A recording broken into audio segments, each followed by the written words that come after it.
ఓం శ్రీ మాత్రే నమః. ఈరోజు మా ఇంటికి గోమాత వచ్చిందండి. అస్సలు ఈ నవరాత్రుల్లో మనకి గోపూజ అనేది చాలా ప్రాముఖ్యత ఉంది. అదేంటో ఇప్పుడు తెలుసుకుందాం. గోమాతకి మనం నవరాత్రుల్లో గోమాతే కాదండి, మూగజీవులకి ఎవరికైనా సరే అన్నం పెట్టినా చాలా మంచిదండి. చాలా మంచిదంటే మనకి ఎటువంటి పాపాలున్నా పూర్వజన్మలో ఎవరికైనా అన్నం పెట్టకపోయినా సరే 100 మందికి అన్నం పెట్టిన అంత ఇదొస్తుందంట. పుణ్యం అనేది మనకు దక్కుతుంది ఒక మూగజీవికి పెడితే. అలాగే దత్తాత్రేయ స్వామి కూడా చెప్పాడు. బాబా కూడా ఎప్పుడు అన్నదానం చేస్తుంటాడు కదా! బాబాకి కానీ, ఈ అమ్మవారికి కానీ ఒక చేతిలో గొడ్డలి పెట్టుకుంటది వారాహి అమ్మవారు. ఆమె ఎందుకు అలా పెట్టుకుంటదంటే అందరికీ లేని వాళ్ళకి అన్నం, మూగజీవులకి అన్నం మనమే పెట్టాలి. నరులుగా మనం చేసే మొదటి పని అదేనండి. కానీ చాలామంది గోమాతకి అన్నం పెట్టరు. కానీ మన ఇంటికొచ్చింది ఈరోజు మాకు చాలా సంతోషంగా ఉంది. ఏడో రోజండి. 6 రోజులకి మొదటి సంవత్సరంలో మేము వారాహి అమ్మవారి వ్రతం చేసుకుంటున్నాం. పూజ అనేది అమ్మ మా కరుణించి నాకు ప్రతిరోజు స్వప్నంలో అమ్మ కనిపిస్తూనే ఉందండి. అలాగే మొన్న అన్నదానం చేయమనింది, చేసాము పిల్లలకి.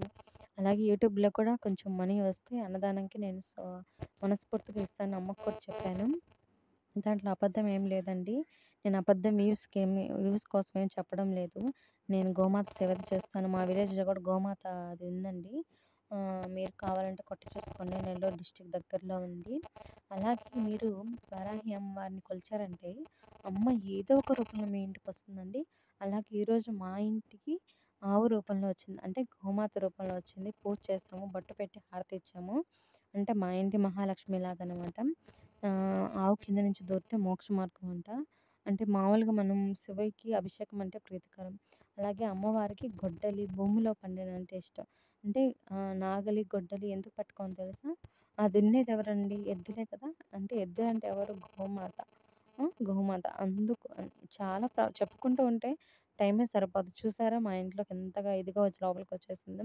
మేము అమ్మకు పెట్టిన పాయసము, పానకము, అలాగే అరటిపళ్ళు ఇంకా చాలా పెట్టామండి. ఆవుకి ఆకుకూర పెట్టాము, మంచినీళ్ళు పెట్టాము. కడుపు నిండా అన్నం తినిపోయిందండి. మాకంటే చాలా తృప్తిగా ఉంది. అమ్మకు పెట్టిన ప్రసాదాలు ఒక గోమాత స్వరూపంలో అమ్మ వచ్చి ఇట్లా ఆరగిస్తదని మేము కల్లో కూడా ఊహించలేదు. ప్రతినిత్యం కల్లోకొచ్చే అమ్మ ఈ రోజున మా ఇంటికి ఒక రూపంలో గోమాత రూపంలో రావడం అనేది చాలా సంతోషం అండి. అందరూ దండం పెట్టుకొని అందరికి మంచి జరుగుతుంది. అలాగే వరాహి అమ్మవారిని తలుచుకొని అమ్మే సాక్షాత్తు మా ఇంటికొచ్చిందండి. చూడండి దేవుడి ఇంటికాడ చూస్తూనే ఉంది అమ్మ సాయి. చాలా సేపు అమ్మ సాయి చూస్తుందండి. నేను, అమ్మ చాలా సంతోషపడ్డాము. అలాగే అమ్మ కాడ పెట్టిన ప్రసాదాలు కానివ్వండి, 4 రోజుల నుంచి ఈరోజు కందం అంటే వెజిటబుల్స్ పెట్టి నైటు ఏడవ రోజు అమ్మకు పూజ చేస్తాము. ఆ టమోటాలు పెట్టాము. వెజిటబుల్స్ కొన్ని పెట్టుంటే అది కూడా గోమాతకు పెట్టాము. ఇల్లంతా వచ్చిందండి. గోమూత్రం గూడా మొన్న వేసింది పట్టుకున్నాము.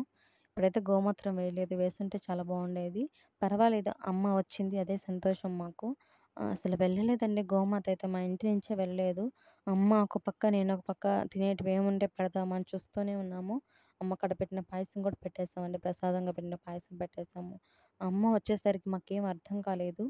అమ్మ అసల మా ఇంటికి రావడం మాకు సంతోషం. అమ్మ కూడా అలా సంతోషపడి కళ్ళకి దండం పెట్టుకుంటున్నామండి. బొట్లు పెట్టి పూజించాము గోమాతని. ఏం నిష్కలమైన మనసుతో అందుకేనండి నవరాత్రుల్లోనే కాదు ఎప్పుడైనా సరే మీరు ఏ పూజ చేసుకున్నా అమ్మవారికి నైవేద్యం పెట్టదని అమ్మ ఎప్పుడూ అడగదు. మూగజీవులకు కానీ, లేని వాళ్ళకి అన్నం పెడితే అమ్మకంత సంతోషము.